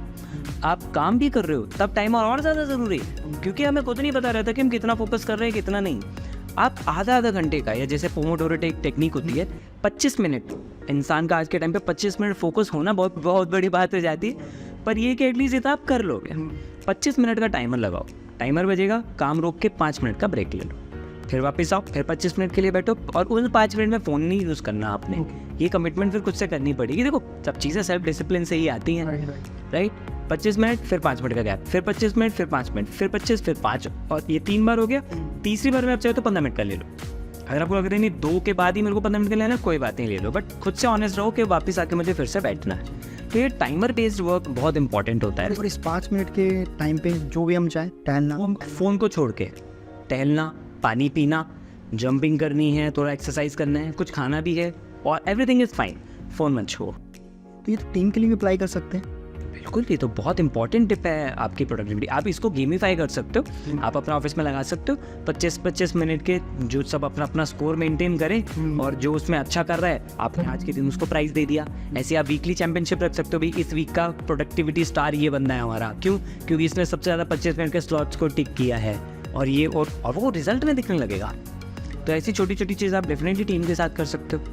और वो अलाइन, जो अपने बिजनेस चला रहे हैं, स्टार्टअप चला रहे हैं, वो अलाइन कैसे करें इस चार्ट को। एग्जाम्पली कोई टास्क देता है अपनी टीम को, तो वो कैसे अलाइन करे इस 25-25 मिनट में। और अब हर समय तो मॉनिटरिंग भी नहीं कर सकता कि बैठ के तो 25 मिनट काम कर रहे थे, वो कैसे अलाइन करके। अपने से तो आप ऑनेस्ट हो सकते हो, पर टीम को कैसे बताएं कि यार आपको ऐसे रहना, तभी तो हम उनको वो चैंपियनशिप विनर ये सब चीज़ें दे पाएंगे। वो कैसे? डेफिनेटली। तो उसके साथ आप आप ऐड कर दो रिजल्ट वाला पार्ट भी, जो मैंने अभी बोला कि उसके साथ रिजल्ट वाली चीज़ भी इंपॉर्टेंट है देखना, दोनों मिल रही है तब आप उसको वो दे दो, क्योंकि उसी से उसके रिजल्ट पे इफेक्ट आएगा। और उसको बता सकते हो कि आपको ये तो करना है, लेकिन इसके बेसिस पे ये आपका रिजल्ट आ सकता है ना। मतलब ये अब एक एंटरप्रेन्योर को खुद सोचना होगा कि मेरे यहाँ पे मेरे जो टास्क है मैं उसके हिसाब से इसको कैसे करूँ। लेकिन जो आपने वर्ड बोला बहुत अच्छा बोला, अलाइन कैसे करें। अलाइनमेंट सबसे इंपॉर्टेंट चीज़ होती है। अलाइनमेंट में 2 चीज़ें होती है। नंबर 1 अलाइनमेंट, एक तो रेपिटेटिव प्रोसेस होता है, और दूसरा अलाइनमेंट के लिए आपको सामने वाले को ना अटैच भी करना पड़ेगा उस पर्पस के साथ, उस टास्क के साथ। तो आप सामने वाले से पूछो कि उसको किसी टास्क को करने में कितना टाइम लग रहा है या कितना टाइम लगता है यूजुअली। आप उससे आधा घंटा और आप उसको एक्स्ट्रा दे दो, 1 घंटे भी आप उसको एक्स्ट्रा दे दो। बोले लेकिन ये काम पूरा करके आपको इतने मेरे तक देना है, आपके ये टास्क है, 1 घंटे में आपको ये वाला देना है। क्योंकि वो हर 25 मिनट में आपने सही बोला मॉनिटर नहीं कर सकते, वो उसको इंटरनली ही करना पड़ेगा। लेकिन वो इंटरनली कब करेगा? जब उसे बड़ी पिक्चर दिख रही होगी। जब आप उसको ये अलाइन कर दोगे भाई ये तुम्हारा टास्क है, अगर तुम इसमें करते हो तो ये टास्क होगा और इसके बेसिस पे तुम्हें ये ग्रोथ मिल सकती है। डेफिनेटली वो आप गोल्स के हिसाब से जो हर किसी को पता होता है, तो आप बता सकते हो कि भाई आपकी जो मॉनिटरिंग है वो हम डेली बेसिस पे ऐसे कर रहे हैं, वीकली या गोल्स के बेसिस पे कर रहे हैं। उसके अकॉर्डिंगली आप उसको ये एज ए टेक्निक बताओ उसके लिए, ठीक है, कि अगर आप इस टेक्निक को यूज़ करोगे तो ऐसे ऐसे आपको रिजल्ट मिल सकता है ना। अब उसमें आप इंटरनली कई तरह से इसके गेम खेल सकते हो, तो एक फन वाली चीज़ हो जाएगा। मतलब बेसिकली रिजल्ट भी आ जाएगा और वो और प्रेशर भी ना ले। तो आप कॉमन एक रख सकते हो कि भाई ये 25 मिनट का है, फिर 5 मिनट हम अगले 5 मिनट हम डांसिंग करेंगे, अगले 5 मिनट हम ये करेंगे, ये है। तो मे भी उस 25 मिनट को भले भी आप ना भी मॉनिटर कर पाओ, कोई दिक्कत नहीं है, लेकिन उसके बाद जो 5 मिनट होगा वो इंटरनल टीम एक बॉन्डिंग के लिए बड़ा अच्छा एक वो हो जाएगा। ऐसे करके भी आप कर सकते हो। तो वो मतलब ये तो मैंने जैसे एक आइडिया दिया है। मतलब बेसिकली वो अपनी टीम, अपने बिजनेस, अपने किसी भी वर्क से रिलेटेड अलाइन कर सकता है उनको टास्क, और प्लस उनको जो भी गिफ्ट्स, वो भी बहुत इंपॉर्टेंट होता है। अगर आप किसी को कोई अचीवमेंट मिल रही है और उसके बंदे कुछ दे रहे हो तो वो उनका सेल्फ कॉन्फिडेंस बहुत ज़्यादा बिल्ड कर। बिल्कुल, उसको अमाउंट या साइज ऑफ द गिफ्ट से फ़र्क नहीं पड़ेगा, उसको उस एप्रिसिएशन से बहुत ज़्यादा फ़र्क पड़ेगा। तो ऐसे छोटी छोटी चीज़ें कर सकते हैं। और एक बहुत इंपॉर्टेंट पॉइंट जो मेरे को सब आपसे पूछना काफ़ी टाइम से माइंड में था और अब मेरे एकदम माइंड में आया, ध्यान से आया, कि एक बॉस और टीम, मोस्टली लोग बॉसेस होते हैं, आपको पता ही है उनकी डेफिनेशन क्या है, लीडर्स नहीं होते। किस तरीके से अपनी टीम के साथ बिहेव करे ताकि टीम उनके साथ लॉन्ग टर्म काम करे, प्लस उनको भी अच्छा रिजल्ट मिले। क्योंकि मोस्टली केसेस में बॉसेस को लगता है मेरी टीम तो काम नहीं करती। ठीक है, मान सकते हैं शायद नहीं भी करती, टीम वर्क क्या है परेशान करता रहता है, होता ही। किस तरीके का बिहेवियर होना चाहिए अपने एम्प्लॉय के साथ ताकि वो बॉन्डिंग भी बनी रहे और आपका काम वो, और कैसे? सबसे पहली चीज़ है रिस्पेक्ट। आप उसको अपने एम्प्लॉय के साथ साथ आप अपनी फैमिली अगर आप ज़्यादा मानते हो तो डेफिनेटली आप उससे अच्छे तरीके से बिहेव करोगे। तो अगर आप अपने एम्प्लॉयज़ को, अपनी टीम को, अपने स्टाफ को वो फैमिली वाला ट्रीटमेंट आप दे रहे हो तो डेफिनेटली उनको भी रिटर्न में अच्छा मिलेगा। वो एक इंसान का पर्सनल अब वो होता है ना कि, तो यही सबसे पहला फ़र्क होता है बॉस और लीडर में। लीडर अपनी टीम मान के चलता है ना। तो पहला आप उससे रिस्पेक्टफुली आप बात करो अपने हर एक एम्प्लॉयज़ से। सेकंड, उनको सुनो। हर एक इंसान के पास ढेरों आइडियाज़ होते हैं और वो लाके बताना चाहता है। हो सकता है उसके 10 आइडिया में से 9 बिल्कुल बेकार हो, एक अच्छा हो जो कि 25% ही आपके लिए फ़ायदेमंद, तो वो भी ठीक है, लेकिन सुन लो ना, अप्रिशिएट कर दो। रेगुलरली ऐसी मीटिंग्स रखनी चाहिए अपने एम्प्लॉयज़ के साथ जहाँ पे कोई भी इंसान आके आपको बता सकता है, आप ओपन हो सुनने के लिए कि हम कौन सी चीज़ को कैसे इम्प्रूव कर सकते हैं। And till then don't come with a problem, come with a solution as well. तो जब आप ये बोलोगे वो आपके पास आएगा और उसके ऊपर आप, जैसे हमारे यहाँ एक अवार्ड देते हैं innovative idea of the month या innovative idea of the quarter. कोई इंसान जो कुछ इनोवेटिव आइडिया लाता है और उसको इम्प्लीमेंट करके हमें कुछ रिजल्ट मिलता है तो वो खुद ही इंप्लीमेंट कर लेगा उसकी टीम से। और कोई जर्नल एक लेकर आता है जिसको इंप्लीमेंट करके जेन्युइनली कुछ आइडिया मिला, हम उसको अप्रिशिएट करते हैं, उसको अवार्ड देते हैं। तो इंसान को पता है कि अच्छा मैं अगर कुछ करूँगा तो मुझे रिकग्निशन मिलेगा। आदमी तारीफ का भूखा होता है, राइट। तो ये वाली चीज़ आप वहाँ पे कर सकते हैं। उसके अलावा टीम को और अच्छे से आपको करना है तो टीम को क्लियर कट गोल्स अपने पता होने चाहिए। एक इंसान को तभी लगता है कि उसकी टीम कम काम कर रही है जब वो ऐसी वर्बली रैंडम ही उसको गोल्स दे रहा है और टास्क दे रहा है। ये चीज़ अगर रिटर्न नहीं है तो आप चेक नहीं कर सकते, आप उनकी परफॉर्मेंस रिव्यू नहीं कर सकते, तो आपके और उनके बीच में हमेशा एक कॉन्फ्लिक्ट रहेगा। तो वो गोल्स रिटर्न में जाने चाहिए, उसकी रेगुलर मॉनिटरिंग होनी चाहिए वीक बाय वीक बेसिस पे। अगर रिकमेंड करूँगा, मतलब मेरा बस चले तो मैं इंडिया से मंथली सिस्टम ही हटा दूँ। मैं तो डेली बेसिस करता हूँ, मतलब मैं रिटर्न तो नहीं करता, बट हमारा व्हाट्सएप ग्रुप है तो उसमें मैं टास्क अलाइन करता हूँ, और जो हमारा मार्केटर हेड है वो उस टास्क को अच्छे तरीके से और अलाइन करके उनको आगे भेज देता है। मैं रो अलाइन करता हूँ, वो particular person to person align कर देता है, और लास्ट में इवनिंग में जाने से पहले सब लोग अपनी रिपोर्ट भेजते हैं आउट भेजने से पहले कि हाँ हम लोगों ने ये टास्क था, इसमें से ये सारे काम हो गए, ये नहीं हुआ तो इसके पीछे का स्पेसिफिक रीज़न ये था और इसको करने में इतना टाइम लगा। वो रिपोर्ट ज़रूर आती है ग्रुप के अंदर डेली बेसिस पे। रिटर्न वाला तो नहीं करते, बट हाँ व्हाट्सएप पे हम जरूर करते हैं। व्हाट्सएप भी सही, बट एट इज़ डॉक्यूमेंटेड है आपके पास, वो मोस्ट इंपॉर्टेंट है। लेकिन कल को बाद में बंदा बोल नहीं सकता ना कि सर मैंने तो कर दिया था, आप बताओगे देख भाई उस दिन तो ये दिक्कत आई थी। और जब ये वाली चीज़ आप जेन्युइनली एक कंसर्न के वे में उससे पूछते हो कि भाई देख इस वाले काम में ये वाली दिक्कत आ रही, तूने उस दिन ये बोला था, आज फिर ऐसा क्यों हो रहा है। जब आप उसे क्वेश्चन पूछते हो सामने वाला आपको आंसर देता है, लेकिन जब आप उसके ऊपर सीधा आरोप लगा देते हो कि देख तूने ऐसे ऐसे किया, भाई तू दिल से काम नहीं कर रहा, तो ऐसे नहीं कर रहा, कोई भी बुरा मान जाएगा और क्यों वो आपके साथ काम करेगा फिर। तो इस तरीके से आपको फोकस करना ज़रूरी है, जहाँ पे आप उनको थोड़ा पैम्पर भी करें, उनको फ्रीडम भी दें, लेकिन साथ में उनको सीरियस भी रखें कि हाँ भाई हम इस वाली चीज़ के लिए काम कर रहे हैं, और उसके लिए रेगुलरली ये अलाइनमेंट मीटिंग होना ज़रूरी है कि आपका क्या विजन है। आप मंथली जो भी आपकी ग्रोथ रही है उनसे शेयर करो कि भाई इस महीने हमने इतने कस्टमर्स एक्वायर कर लिए, इस महीने हमने इतनी सेल्स कर ली, हम देखो पिछले से इतना बेटर जा रहे हैं, कितना अच्छा कर रहे हो, आप लोगों की वजह से हो रहा है। It will motivate them. और ये सिर्फ इसलिए नहीं कि काम निकलवाना, जेन्युइनली यार, क्योंकि वो नहीं होते तो ये नहीं हो रहा है ना। फिर जब उनको आगे का अपना पता होता है कि वो कहाँ तक ग्रो कर सकते हैं, तो वो वाली चीज़ एक इंसान को मेहनत करने में बहुत हेल्प करता है, क्योंकि उसको पता है अगर मैं मेहनत करूँगा मैं यहाँ से यहाँ तक भी पहुँच सकता हूँ, मैं एक दिन इस कंपनी का CMO भी बन सकता हूँ, तो उसके हिसाब से वो काम करेगा। तो इस वे में आपको टीम को जो है मोटिवेट करना होता है। हाँ, और टीम्स के बेसिकली क्या हम भी चाहते हैं कि हमारी टीम में से कोई निकल के आ गया है, हमारी कंपनी को रिप्रेजेंट करे, जिसके लिए मोटिवेट करना ज़रूरी है, परफॉर्मेंस ट्रैक करना बहुत ज़रूरी है। बट साथ ही साथ हमें और किस तरीके के पॉइंट्स को फोकस करना चाहिए ताकि जो टीम का कोई भी मेंबर है वो थोड़ा इनिशिएटिव ले। ठीक है, हर समय एक एंटरप्रेन्योर जो फाउंडर है वो ऑफिस में नहीं रह सकता, बट वो किस तरीके से टीम को ऐसे अलाइन करे कि उनमें से एक पर्सन इनिशिएटिव लेके उस टीम को थोड़ा रन कर सके। ये थोड़ा सा डर रहता है एक फाउंडर में कि मैं नहीं हूँ पीछे, चाहे मैं काम कर रहा हूँ, फिर टीम कैसे काम। ठीक है, मॉनिटरिंग भी ठीक है, एक पर्सन हो जो इनिशिएटिव लेके काम कर सके। वो आप खुद कैसे पर्सनली करते हो, अगर आप शेयर करना चाहो तो उसके लिए क्या होता है कि बिल्कुल आपने सही बोला कि हर टाइम जो एंटरप्रेन्योर है, जो बिजनेस ओनर है, वो नहीं कर सकता है, तो उसके पास सबऑर्डिनेट्स होना तो बहुत ज़्यादा ज़रूरी है। छोटी टीम में तो आप एक TL बना सकते हैं उन्हीं में से, और बड़ी टीम में तो मैनेजर्स आपके पास हो सकते हैं, राइट। तो रेगुलरली जब लोगों की परफॉर्मेंसेस रिव्यू होती हैं ना, और उनको उनके फीडबैक्स मिलते हैं, जब आप वीकली बेसिस पे इसको करना स्टार्ट करो, तो पीछे पीछे आपको खुद पता लग जाएगा कौन इंसान ऑनेस्टली अकाउंटेबिलिटी के साथ काम कर रहा है और कौन नहीं कर रहा है। जो नहीं कर रहा है उसके साथ आप बैठ के बात करो, क्योंकि आप वैसे तो नहीं कर सकते। सी, अब मैं किसी को बोलूँ कि भाई तू ध्यान रखना, और वो इंसान बस ऐसे ही कोई इंसान चाय पानी पीने के लिए 2-4 मिनट ब्रेक भी ले रहा है, और फिर आप उसको बोल रहे हो, तो दैट डजंट वर्क। ठीक है, इंसान करेंगे, इंसान अपने हिसाब से काम करता है, बट इन दी एंड अगर वो आपको जो वीकली आपने उसको गोल्स दिए थे वो पूरा कर रहा है, 70-80% तक भी कर दे रहा है, 90% बहुत अच्छा है, कोई दिक्कत नहीं है, 80% तक भी इज फाइन, 70 तक भी इज फाइन, 70 से नीचे जा रही है, show talk to them, right. ज़्यादा कर रहा है, वेरी गुड यार, इसका मतलब बंदा अकाउंटेबल है, बंदा मतलब खुद से इनिशिएटिव ले रहा है, दैट इज़ वेरी गुड। तो उसके लिए उन लोगों को करना पड़ता है। वो आप केवल एक ऐसा सिस्टम बना के किसी को बिठा के वो नहीं, आप 100% प्रेशराइज नहीं कर सकते, आप फोर्स नहीं कर सकते आप उनको। हाँ, जितना ज़्यादा आप उनको अपने साथ कनेक्टेड फील कराओगे, विजन के साथ, अपने स्टार्टअप के साथ जितना अच्छा फील करेंगे उस माहौल में, देखिए घर के बराबर ही टाइम या घर एक्टिव टाइम जितना वो घर पे बिताता है उससे ज़्यादा एक्टिव टाइम वो आपके साथ बिता रहे हैं, तो ये उसके लिए काइंड ऑफ पहला घर है उसका।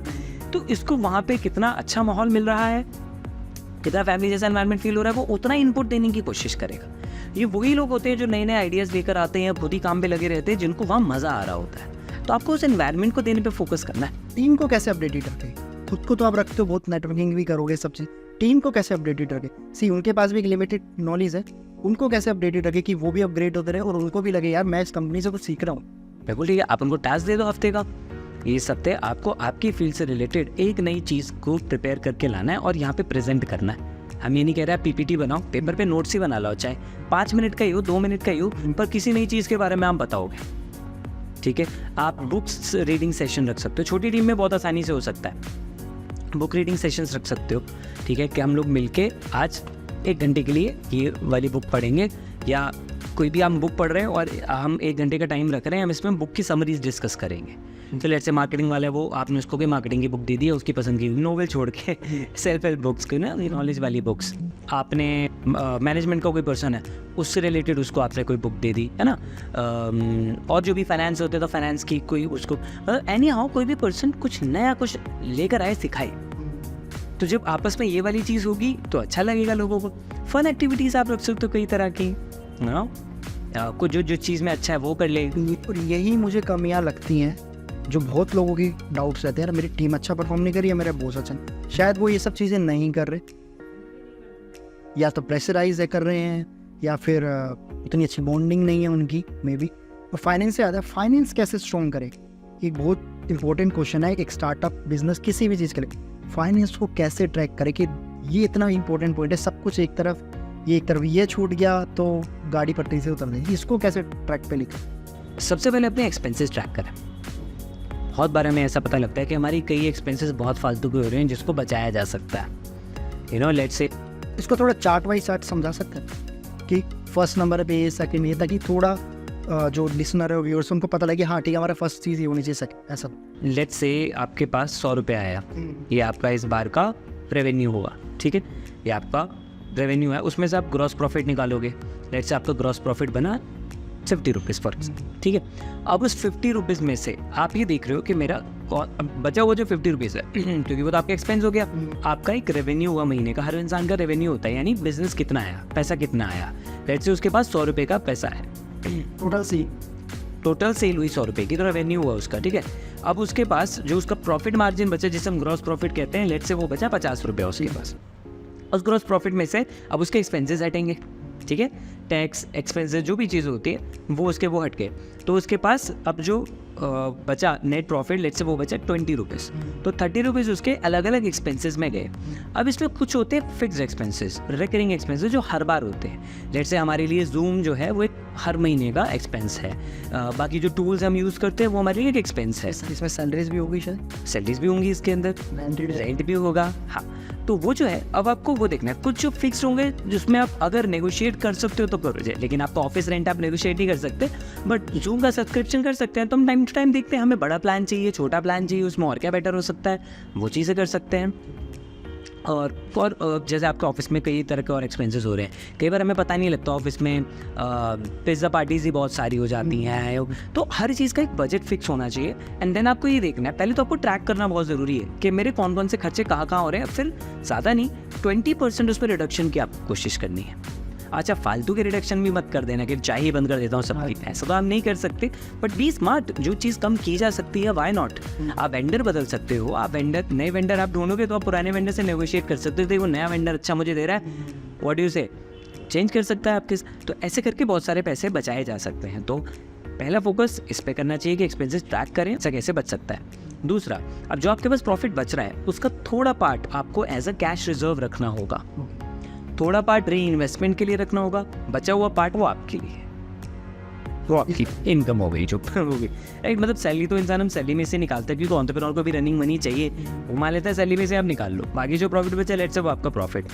हालांकि भी शुरू में कुछ नहीं बचता, टाइम लगता है उसमें बहुत आने में, बट ये है कि हाँ, तो ये चीज़ें अगर आप कर सकते हो तो 2-3 मेन जो बकेट है, पहला एक्सपेंसेस और उसको हम कैसे रिड्यूस कर सकते हैं, कैसे स्मार्ट वे में उसको स्पेंड कर सकते हैं। दूसरा, जो प्रॉफिट बचा है उसमें से कैश रिजर्व मुझे बचाना है क्योंकि वो आगे काम आएगा, एक री इन्वेस्टमेंट का एक अलग सेक्शन बनेगा। ये 3 होना बहुत ज़्यादा आपके पास ज़रूरी है। ये बेसिकली बेसिक फाइनेंशियल टिप्स हैं जिसको हम हर बिजनेसमैन, हर स्टार्टअप, किसी को भी मैनेज करनी चाहिए। इवन शायद अगर वो किराना स्टोर भी चला रहा है तो हर कोई, लेकिन होता ही नहीं है, उन्हें अपने डेटा ही नहीं पता, अपने नंबर्स ही नहीं पता, कौन सा कहाँ एक्सपेंस हो रहा है, ऑपरेशंस में कितना खर्च हो रहा है, मार्केटिंग में, अगर आप एक्सपेंसेस में भी आ जाओ, ऑपरेशंस में कितना खर्च हो रहा है, मार्केटिंग में कितना खर्च हो रहा है, और भी कुछ आपका लेट्स से कोई भी डिपार्टमेंट जो आप ले सकते हैं उसमें कितना खर्च हो रहा है। ऐसे आपको डिपार्टमेंट वाइज डिवाइड करना है, मेरा टेक में कितना खर्चा हो रहा है, टूल्स में कितना खर्चा हो रहा है, तो हमने ऐसे डिपार्टमेंट्स बनाए हो। हर डिपार्टमेंट का अलग अलग है कि इस चीज़ में कितना, इस चीज़ में कितना, फिर उसको हम कम करने की कोशिश करते हैं, उसको और इफेक्टिवली कैसे करना वो कोशिश करते हैं। तो ये नंबर का काम तो करना पड़ेगा। जिस एंटरप्रेन्योर को या जिस बिजनेस में नंबर्स के ऊपर बात नहीं हो रही, उसको अपने नंबर्स नहीं पता है, वो कभी उसको चेंज ही नहीं कर सकता ना। आपको पता ही नहीं जाओ कहाँ आ रहा है पैसा, आपको पता ही नहीं कौन सा खर्चा कहाँ, आपको पता नहीं आ कितना रहा है। शायद मेन रीज़न भी यही है जो लॉसेज होते हैं। सबसे बड़ा रीज़न ही है क्योंकि लोग प्रॉफिट तो निकाल लेते हैं, अगली बार के लिए उनके पास पैसा नहीं बचता। तो जो चीज़ के बारे में आपको नॉलेज नहीं है उसमें आपको लॉस हो गई। अच्छा, आप जो स्टॉक और TEDx, इसका एक्सपीरियंस कैसा रहा आपका? अरे बहुत अमेजिंग जो होते हैं वहाँ। हाँ, मतलब टेड में बहुत लोग होते हैं। जोश का तो स्टूडियो होता है, हाँ। बट उसमें भी उनके टीम के लोग बैठे होते हैं, तो आपको अच्छा फील आ रहा होता है, but it's more of a camera oriented. तो जोश में बहुत ज़्यादा मज़ा आया। मतलब आप हर किसी को जो भी जा रहे हो, डेफिनेटली यू शुड प्रिपेयर, क्योंकि प्रिपेयर करके आप ज़्यादा अच्छा बता पाते हो और लंबा भी नहीं जाते हो, टाइम लिमिट के हिसाब से ढंग का जाते हो। तो वो मैं अपना स्टोरी वहाँ पे रेडी रख के गया, तो उन्होंने मुझे बताया सारा कि क्या क्या कौन सा माइक वाइक लगाया सारा से। मतलब पहले तो आप जाते हो तो आपको देखती सामने जब जो स्टॉक दिखता है कि अभी तक इसको यूट्यूब पे देख रहे थे दूसरों के, कोई मेरे कई नॉन मंथ्स भी गए जो स्टॉक में उनकी DPs में दिख रहा था। आज मैंने कहा मैं भी यहाँ पे खड़ा हुआ हूँ। तो पहली चीज़ तो उस चीज़ को प्रोसेस करने में ही आपको बहुत अच्छा फील आने लग जाता है ना। तो थोड़ी देर तो आप वहाँ पे उस वाइब में आते हो कि फाइनली आई मेड इट। ठीक है, फिर जब आप वहाँ पे अपनी स्टोरी बता रहे होते हो तो बहुत अच्छे लोग हैं, मतलब उनका स्टाफ, उनकी टीम बहुत अच्छी है, उनका ऑफिस बहुत अच्छा है। तो उनकी टीम बड़ा अच्छे से आपको आपसे बात करती है, बहुत अच्छे बिहेव करती है, आपकी स्टोरी जानती है, आपको सारी चीज़ें एक्सप्लेन करती है। हाँ, दे अप्रोच यस। तो लोग भी कर सकते हैं, आप चाहे तो जेन्युइनली आपके पास अच्छी स्टोरी है, आप उनकी वेबसाइट पे जाके मेल वगैरह कर सकते हैं, अदरवाइज वो भी पूरा रिसर्च अपना करते हैं, तो दे ऑल्सो इनवाइट। तो ये जोश का एक्सपीरियंस था। फिर उसका जब रिलीज़ हुआ तो बहुत अच्छा रिस्पॉन्स आया, उस पर बहुत लोगों के मुझे कमेंट्स आए, DMs आए, फैमिली वालों ने बहुत अप्रिशिएट किया स्टोरी को, क्योंकि सारी स्टोरी स्ट्रगल्स फैमिली को तो नहीं पता थे। तो उन्हें भाई ये चीज़ें हमें पता ही नहीं थी, उनको बड़ा अच्छा लगा। उनका पुरानी बहुत सारी मेमोरीज उनको भी ताज़ा हुई। तो मम्मी का कॉल आया था मेरे को, मैं उससे एक्चुअली ऋषिकेश में था, मैं एक हेल्थ कैंप के लिए गया हुआ था, तो उसका शायद 7th या 8th डे था तब वो रिलीज़ हुआ था। तो रात को फिर मम्मी का कॉल आया था, तब मम्मी बता रही थी भाई बहुत सारी पुरानी यादें ताज़ा हो गई। बड़ा प्राउड फील हुआ। टेड के लिए जब इनविटेशन आया जो स्टॉक के बाद, तो टेक टॉक के लिए हम गए। वहाँ पे बहुत अच्छी नेटवर्किंग भी हुई, क्योंकि वहाँ पे बाकी जो लोग आए हुए थे उनकी भी ऑलमोस्ट सभी की पहले ही टेड टॉक थी वो वाली, तो बड़ा अच्छा लगा। जो कॉलेज करा रहा था शहीद राजगुरु, उनकी भी वो पहले ही टेड इवेंट था जो उन्होंने ऑर्गेनाइज़ किया था। तो बहुत अच्छा एक्सपीरियंस रहा उनकी तरफ से, ट्रीटमेंट बहुत अच्छा था। जिन चारों लोगों के साथ बातचीत हुई वो बहुत अच्छे मेरे जानकारी में आगे दोस्त बन गए, उनसे रेगुलरली बातचीत होती रहती है। वो जो स्टेज होता है फिर आपको सबसे पहली चीज़ तो वो फीलिंग कि यार अब आप टेड पर हो, वो एक बहुत अच्छा, मतलब आपने इतने साल से जो मेहनत करी जो था, और बार बार जो मैं ड्रीम में लिखता था, विजुअलाइज करता था, जब वो फाइनली मैं उस लम्हे को जी रहा हूँ, वो आपको लगता नहीं कि आप ज़मीन पर हो इस टाइम पे। इतने लोग सामने बैठे हैं सुन रहे हैं आपको, उसके बाद सुनने के बाद आपसे वो सारी एडवाइस भी लेते हो। हाँ, वो भी था। तो टेड में ना, क्योंकि there was a topic, TED में मैं केवल अपनी स्टोरी नहीं बता रहा था, एक टॉपिक के अकॉर्डिंगली आप बोलते हो और अपनी स्टोरी आप उसमें इम्बाइब करते हो।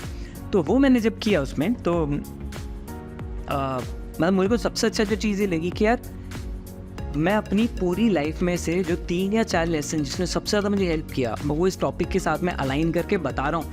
तो जब मैं स्टेज पे बोल रहा था तो प्राउड भी फील हो रहा था, लेकिन ये भी बहुत अच्छा लग रहा था कि मैं अपनी स्टोरी से सामने वाले की लाइफ में इतनी सारी वैल्यू एडिशन कर पा रहा हूँ। और ये वो बच्चे हैं जो भी कॉलेज में हैं, फर्स्ट ईयर सेकेंड ईयर में हैं, ये आगे चल के देश के लिए इतनी बड़ी बड़ी चीज़ें क्रिएट करेंगे, लोगों के लिए इतना अच्छा कुछ करेंगे, अपने सपने इतना पूरे करेंगे। तो सबसे अच्छा ये फील हो रहा था कि यार आज मैं इनको इंस्पायर कर पा रहा हूँ, वो भी थे कितने बड़े स्टेज के ऊपर। तो बहुत ही अच्छी फीलिंग होती है, मतलब बहुत अच्छी फीलिंग होती है। आप एक्साइटेड भी होते हो, थोड़े से नर्वस भी होते हो, प्लस आप खुश बहुत ज़्यादा हो, तो वो बहुत ज़्यादा अच्छा लगता है। अभी इस पॉडकास्ट को टैरो डाउन करते थोड़ा ख़त्म करने, कुछ चीज़ें हमारे लिसनर व्यूअर्स के लिए जो आप बोलना चाहते हो, जो कुछ शेयर करना चाहते हो, कुछ भी चीज़ जो आप चाहो। आई वुड से एक्शन लो यार, क्योंकि जब तक आप किसी चीज़ से डरते रहोगे ना, तब तक आपको केवल डर ही लगता रहेगा, क्योंकि डर की वजह से हम बहुत सारी स्टोरीज बनाते हैं अपने माइंड के अंदर। तो चीज़ों से डरो मत, जब तक आप भिड़ोगे नहीं ना तब तक आप ग्रो नहीं कर सकते। और जब आप एक्चुअली डर का सामना करोगे, वो एक्शन लोगे, तो आपको पता लगेगा कि यार मैं फालतू में इतना ज़्यादा डर रहा था। मतलब डर आपका एक्चुअली 20% ही रह जाएगा, 70% आपको लगेगा 80% बस मैं फालतू कहानी ही बना रहा था, राइट। तो एक्शन लो जितना ज़्यादा हो सके। नंबर 2, अपने आसपास की चीज़ों को ऑब्जर्व करते चलो, बहुत ज़रूरी है अपडेटेड रहना और चीज़ों को ऑब्जर्व करते रहना। अगर AI के बारे में इतनी बातें आ रही है तो पढ़ो कि AI क्या है। AR के बारे में बात हो रही है, VR के बारे में बात हो रही है, तो पढ़ो उनके बारे में। देन तीसरा, आपकी लर्निंग। आप खुद कितना ज़्यादा चीज़ों को सीखने में एफर्ट देते हो उतना ही आप ग्रो कर सकते हो। बिल्कुल सही बात है, सीखना बंद तो जीतना बंद। तो सीखते रहो, जीतते रहो। Thank you so much Rohit ji. My pleasure. So अगर आपको ये पॉडकास्ट अच्छा लगता है और आपको इस पॉडकास्ट से कुछ सीखने को मिलता है तो अपने फ्रेंड्स, कलीग, जिसको भी चाहो उसको शेयर करो ताकि उनकी लाइफ में भी कुछ इम्पैक्ट आ सके। प्लस कुछ टिप्स ऐसी इस पॉडकास्ट में आपको जरूर मिली है जो आपके लाइफ में इम्पैक्ट लाएगी, प्लस आपके बिजनेस में।